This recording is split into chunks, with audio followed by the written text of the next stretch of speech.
बताएं क्या हुआ कल आप लोगों के साथ? गालिबन आप लोग सारे थे उनमें? जी हम सारे वहीं पे बैठे थे, एहतजाज कर रहे थे। हम लोगों ने बलूचिस्तान के कई इलाकों में 3 दिन हम लोगों ने कैंप्स लगाए, हम लोग बैठे, लेकिन वो लोग पुरअमन तरीके से हम लोग बैठे थे। उन लोगों का कोई हमारे तरफ कुछ ख़ास रिस्पांस नहीं था। लेकिन जिस मतलब कल जो हम लोगों के हमारे ऊपर तशद्दुद हुआ, कल हमारे दुपट्टे निकाले गए, कल जो हमें घसीटा गया, पुलिस वाले गाड़ियों में हमें हमारी फ़ीमेल्स को धकेला गया, तब उन्हें याद आया कि हम क्यों एहतजाज पे बैठे थे। तब उन्हें याद आया कि हमारी फ़ीमेल्स को मारा गया है। उन्हें याद आई कि SOPs का हम लोगों ने अमल नहीं किया। तब उन्हें याद आया कि हम लोगों ने कोरोना सेफ्टी नहीं की। बाकी ये जो तंजीमें रैली निकालती है, क्या उनके लिए कोरोना सेफ्टी नहीं है? जब हम लोग तालीम के लिए निकलते हैं, सिर्फ हमारे लिए कोरोना सेफ्टी है? कल हम लोग 3 दिन के कैंप के बाद बलूचिस्तान के कई इलाकों में कैंप्स लगाए गए थे, हंगर स्ट्राइक किया था हम लोगों ने। खुद सरदार यार मोहम्मद रिंद हमारे एजुकेशन मिनिस्टर है, मैं उन्हीं के इलाके से हूँ। अब आप उनसे ख़ुद पूछें कि वहाँ पे कॉल करने के लिए सिग्नल्स नहीं है, हम लोग इंटरनेट कहाँ से लाए? ये मेरा सवाल है सरदार यार मोहम्मद रिंद से, एजुकेशन मिनिस्टर से।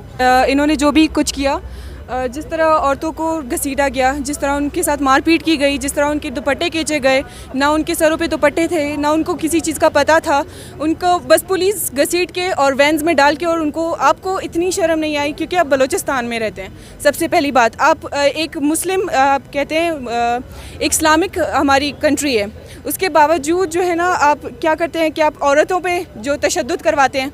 आपको तब याद आता है कि नहीं, हम लोगों ने औरतों पे इसलिए तशद्दुद की क्योंकि वो SOPs को फॉलो नहीं कर रहे थे, क्योंकि वो लोग स्ट्राइक पे थे। आपको अगर इतना प्रॉब्लम है कि औरतें बाहर आके निकल रही हैं या स्ट्राइक कर रही हैं, तो आपको इस बात का ख्याल रखना चाहिए था। आप हमें अगर रिसोर्सेज प्रोवाइड करते, आप हमें फैसिलिटीज़ देते, तो आज औरतें बाहर नहीं निकल के आती। बलूचिस्तान की रिवायत क्या है?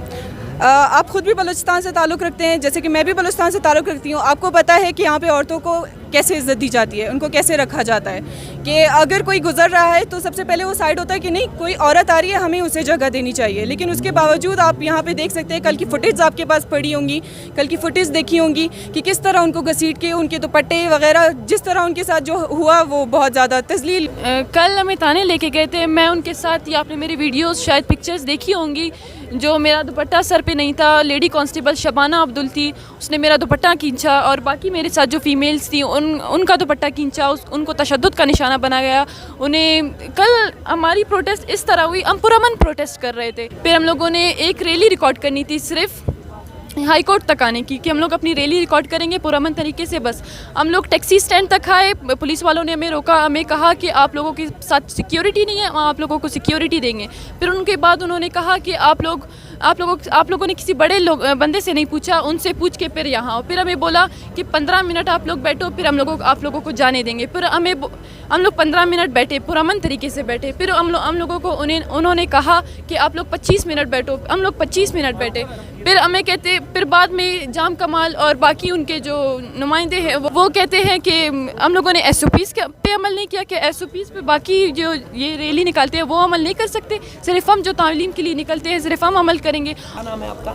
मेरा नाम डॉक्टर मारंग बलूच है। अच्छा, क्या बात हुई? अभी आप अंदर गई थी। हमारे जो कल बात हुई थी उसके दौरान आज हमने फिर 2 वफूद से मुलाकात की। एक तो पहला ज़हूर बुलैदी साहब थे, ज़िया लांगो थे, और उनके साथ साथ असगर खान अचकज़ी साहब थे, और मैडम शुमाइला मौजूद थे। उनसे हमने अपने मसाइल जो हैं तुलबा के वो डिस्कस किए। उसके बाद जैसे कल हमारे डिस्कशन हुए थे कि हम इस सिलसिले में CM साहब से मिलना चाहते हैं, तो CM साहब से मिलने के बाद हमने वो मसाइल डिस्कस किए। उन्होंने हमें ये यकीन दहानी कराई है, हम स्टेप वाइज जा रहे हैं, हमने पहला जो डिमांड रात को किया था कि जो SP है उनको सस्पेंड किया जाए, जिन्होंने तुलबा पर तशद्दुद किया। उसके बाद हमारा अभी अगला डिमांड यही है कि ऑनलाइन क्लासेस के इशू कॉल किया जाए। तो फिलफौर उन्होंने यही कहा है कि वो आज के लिए या 2 दिन के अंदर वो HSC को लेटर लिखेंगे और इस बात पर मुकम्मल यकीनदानी करेंगे HSC जब तक बलूचिस्तान के तुलबा का मसला हल नहीं होता वो ऑनलाइन क्लासेस को पोस्टपोन करेंगे।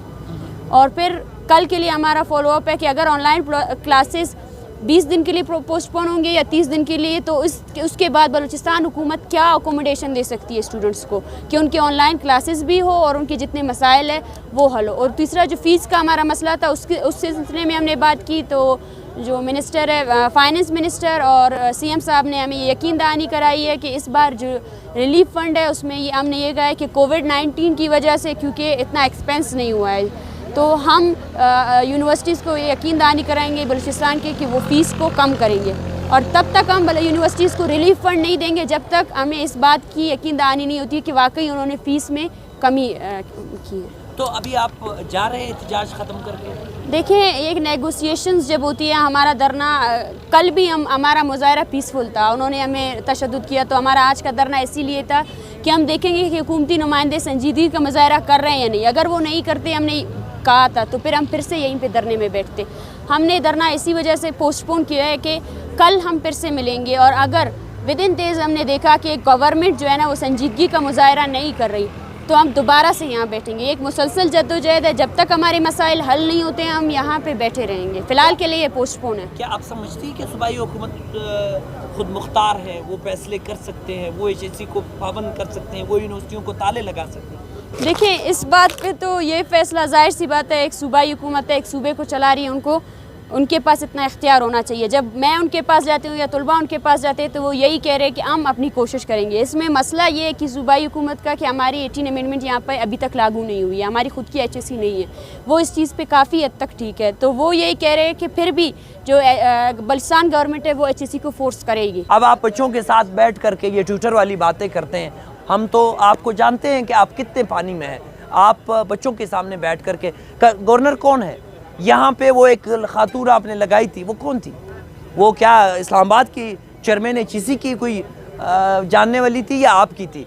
यहाँ पे जो आप सिंडिकेट्स के इजलास करते हैं जो यूनिवर्सिटीज़ के, वो कौन करता है? क्या वो कोई HSC वाले आके कराते हैं?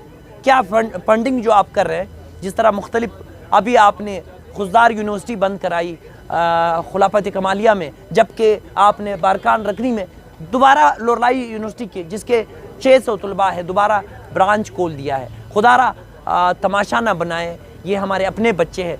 या तो फिर आप कोई ऐसा इंतज़ाम करें कि आपके डिस्ट्रिक्ट एडमिनिस्ट्रेशन की आलों में SOPs का ख्याल रखते हुए वहाँ पर कोई इनके लिए तालीम का बंदोबस्त कराएं। जो आपके पढ़ाने वाले लोग हैं यहाँ से आप उनको ले जाएं। वैसे ही भी आपके कोरोना के मरीज़ों के लिए ऑक्सीजन आपके पास नहीं है, जबकि कोरोना के मरीज़ों के लिए खाना आप लेके जाते हैं, क्योंकि उसमें कोरोना मास्टर का एक बड़ा खासा पैसा निकल आता है।